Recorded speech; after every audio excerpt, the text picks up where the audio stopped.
தமிழக அரசியலில் தேர்தல் களம் சூடுபிடித்துள்ள நிலையில் அதிமுக கூட்டணியில் இருந்து ஜனநாயக முஸ்லிம் மக்கள் கட்சி ஜமுமக திடீரென விலகியுள்ளது. இதைத் தொடர்ந்து தமீமின் தலைமையிலான ஜமுமக தற்போது தவேகவுடன் புதிய கூட்டணியை அறிவித்துள்ளது.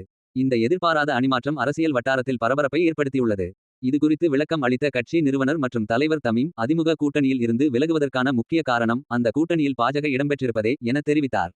மேலும் மதச்சார்பற்ற அரசியலை வலியுறுத்தும் எங்கள் கட்சி மதவாத கட்சியான பாஜகவுடன் இணைந்த கூட்டணியில் தொடர முடியாது என்பதால் தான் அதிமுக கூட்டணியில் இருந்து விலகியுள்ளோம் என தெளிவுபடுத்தினார்.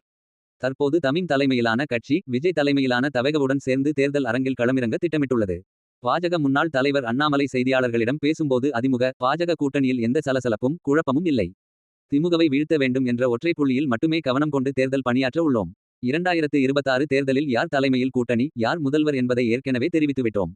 அமித் ஷா எடப்பாடி பழனிசாமி இருவரும் சேர்ந்து இறுதி முடிவுகளை எடுப்பர். திமுகவை ஆட்சியில் இருந்து அகற்றுவதே எங்களுடைய கூட்டணியின் இலக்காகும் என்றார்.